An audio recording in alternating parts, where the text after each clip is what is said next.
Hey everybody, Pastor Ryan here with your midweek message. Today, this one's titled Just One Touch. We're in Luke chapter 8, verses 43 through 48. And a woman was there who had been subject to bleeding for 12 years, but no one could heal her. She came up behind him and touched the edge of his cloak, and immediately her bleeding stopped. "Who touched me?" Jesus asked. When they all denied it, Peter said, "Master, the people are crowding and pressing against you." But Jesus said, "Someone touched me, and I know that power has gone out from me." Then the woman, seeing that she could not go unnoticed, came trembling and fell at his feet. In the presence of all the people, she told why she had touched him and how she had been instantly healed.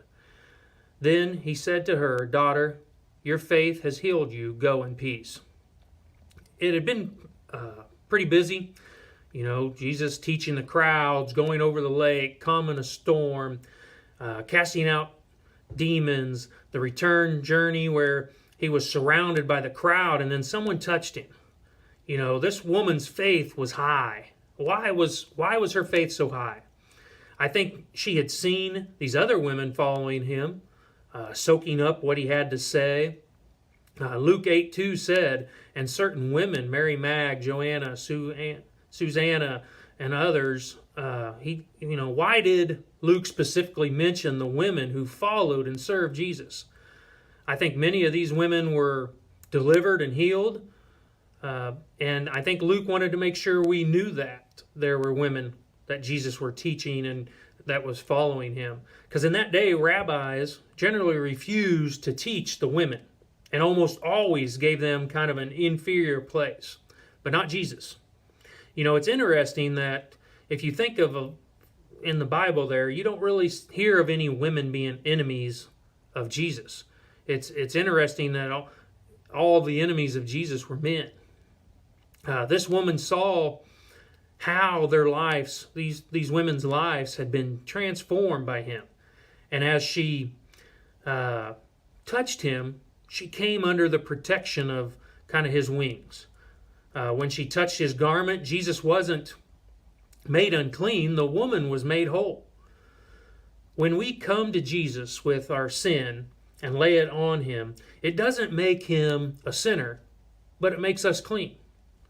His garment served as a point of contact for that faith. And if you think about the hem of his garment, you think of the songs, the poems, the sermons on just the hem of the garment. This story of this woman that was in a lot of trouble. We see a woman here with desperation, but we also see a woman that is determined. We also see her deliverance. And then at the end of these verses, kind of where she declares her declaration, all from touching the hem of his garment. So my first point I want to talk about today, and I want to first look at the woman's desperation. Luke 8:43 said, "And a woman was there who had been subject to bleeding for 12 years, but no one could heal her." The story of her problem all in one verse.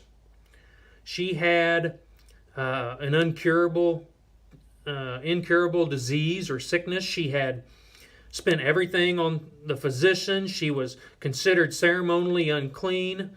She was physically desperate. Her health was gone. She was financially desperate. Her money, I'm sure, was gone. Spiritually desperate. She could not enter the temple. She had a flow of blood for 12 years. This woman was in a desperate condition.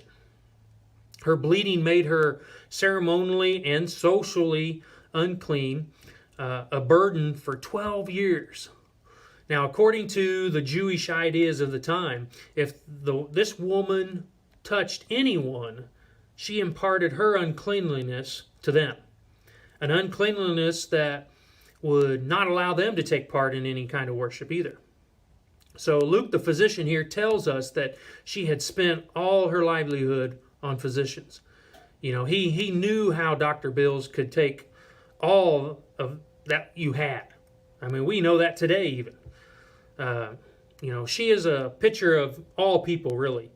Physically, we are always moving closer to death. Financially, we know that money cannot buy all of our needs. And spiritually, we know that sin separates us from God. So, I think today there's a lot of people who are vaguely familiar with Jesus, but nothing in their lives is changed or bettered by this just passing acquaintance. It is only faith that releases God's healing power. Are you just curious about God, or do you reach out to Him in faith, knowing that His mercy will bring healing to your body, soul, and spirit? So, now the second thing I want to look at with this woman is her determination. Luke 8:44 said, she came up behind him and touched the edge of his cloak, and immediately her bleeding stopped. Came from behind and touched the border of his garment. Why did she come from behind and touch the border of his garment? What was so special about his garment?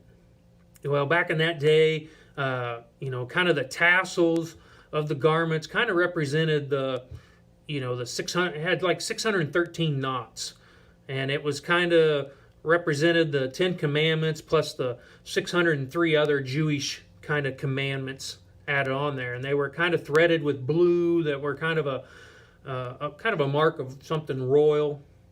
And when one wore it, they were said to be engulfed by God and His commandments. The fringes of it not only reminded them of the Jew of the 613 divine commandments, but also underscored the central doctrine of Judaism, that the Lord is one. It was worn by distinguished men, rabbis, and scholars, sometimes worn partly doubled or with the end thrown over the shoulders. When she touched this, she was touching the law, the commandments, and God's holy presence, His glory. The commandments had kept her kind of under the law and separate. But here is Jesus, and He brought her from under the law. Through His death, we are no longer under the law. The border in Hebrew and Greek kind of means wings. So if you think about her touching the border there, she was kind of touching the wings of the garment. And if you think about wings and you think about the kind of the extremities or the edges, the corners. Malachi 4:2 says, "But to you who fear my name, the Son of Righteousness shall arise with healing in His wings." Numbers 15:38, God instructs them to put tassels on the edges. Isaiah 24:16 talks about the four corners of the earth. Exodus 19:4, you have seen what I did to the Egyptians and how I bore you on eagle's wings and brought you to myself. Wings, if you think about wings and you think about the image of a mother bird and how those wings are used to protect her young, to care for her young, the tenderness and the love. Immediately, now with this woman, immediately her flow of blood stopped. There were things there to discourage her from coming to Jesus. You had the great crowd of people hanging around Him. You had kind of the attitude of the disciples. We saw that where Master, people were crowding around you. They're pushing, I'm sure there was attitude of the disciples. They didn't want the people getting right up against Him and touching Him. You had the importance of His mission, what He was there to do. He was there just to teach, and He was kind of in a hurry on His way somewhere. Her own appearance, I'm sure she was pale and poor looking. Mark 5:28 says that because she, what her thoughts were at the time. It says, if I just touch His clothes, I will be healed, is kind of what her thoughts were. Even with all the obstacles, she pressed through to Jesus. Now think about that. Do you allow obstacles to stand in your way of getting closer to Jesus? Today, are you just curious about God, or do you reach out to Him in faith, knowing that His mercy will bring healing to your body, soul, and spirit? My third thought here, my third thing I want to look at is this woman's deliverance. Because if you look at verse 45 and 46 there, Jesus said, "Who touched me?" Jesus asked. And when they all denied it, Peter said, "Master, the people are crowding and pressing against you." But Jesus said, "Someone touched me. I know that power has gone out from me." So her deliverance came from contact with Jesus. You know, that touch of his garment was the touch of faith. Luke 8:48 said, "Then he said to her, 'Daughter, your faith has healed you. Go in peace.'" You know, she exercised far greater faith than she thought she could. You know, she got more than she came for. Her illness was healed. She became a child of God. He said, "Daughter, go in peace." You know, if we turn our face heavenward or to God, towards Jesus, Jesus should be the object of our search. Nothing else is worth seeking. Seeking after Jesus shows you are kind of on the right track. People who are desperate will do almost anything. She had come to the end of herself, and you must come kind of to the end of yourself and your own resources. You know, you're sick spiritually if you don't know Jesus. You will never be healed unless you take what is prescribed, right? Why go to the doctor and not take the prescribed medication that's supposed to help you get better? To seek is not enough. You must reach out and touch him. What is your true position? Are you like the case of a soldier on the battlefield? He's wounded, he's bleeding, the life oozing away from him. He may be dying, but he knows to call for help. The surgeon is on the field within hearing. The suffering pleads for relief with many cries and groaning. So far, so good. But remember, that crying and weeping will not heal the sick man. The surgeon must actually come, bind up his wounds, and if he refuses to receive treatment, he may cry all he likes, but he will bleed to death. Your prayers and seeking of yourself cannot save you. Jesus must come to you, and it is crazy on your part to refuse him by your unbelief or pride. If a person refuses all surgery until they understood the full anatomy and comprehended all the influences of what the drugs or the anesthesia is going to do to their body first, then they will never be well. You know, this woman looked on him to be a fountain of mercy. The woman found an immediate change for the better in herself. When she saw she was not hidden, she came and fell before him. We cannot be hidden from him. This should encourage us to pour out our hearts to him and to expose the disease of sin that we have in our lives to him. You know, she approached him trembling, yet her faith saved her. You may be trembling, yet there is saving faith and healing available to you. She declared before all the people why she had touched him, because she believed that a touch would cure her. And it did. Never be ashamed to confess your need of a touch from Jesus. You know, the great physician here confirmed her cure and sent her away with, "Be of good comfort. Your faith has made you whole." Even though he was in a hurry, he stopped everything for her.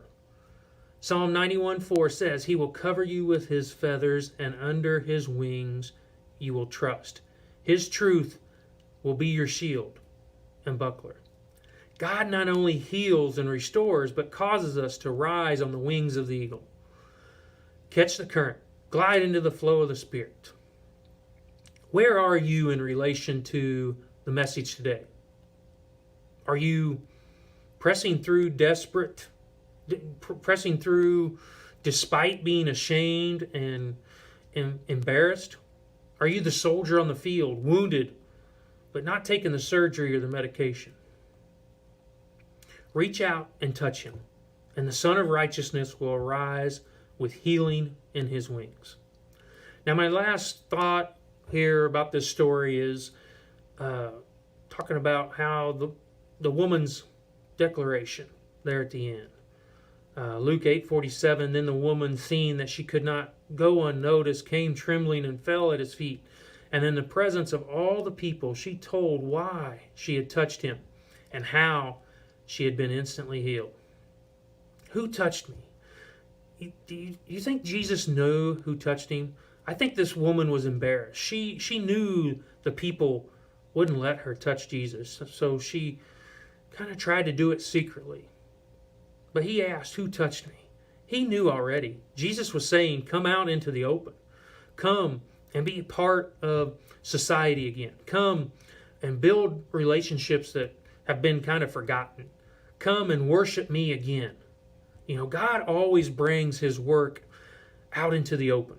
Even if it starts secretly, we have to share testimonies to God's power, his healing, his deliverance, or salvation. We have to make it public. Jesus' death was a public spectacle. The woman knew that she was not hidden anymore. Jesus knew someone had touched him. He knows when we reach out in faith to him. This probably means that Jesus was looking right at her when he said, somebody touched me. The woman had to come forward because Jesus knew who she was. And how did she know she was healed? I think there's a lot of people there that surround Christ who do not touch him. Notice her simple testimony. She told why she had touched him and how she was healed immediately. Her testimony is still heard today and talked about today. Now, in closing, there's just a couple more thoughts here I want to say. I want to make sure that we're all ready to press through to Jesus. The fear of what others will say stop a lot of people from taking that leap of faith. What if this woman hadn't pressed through to touch him? Think about how her life would be if she didn't have the courage to ignore the crowd and the practices of the day.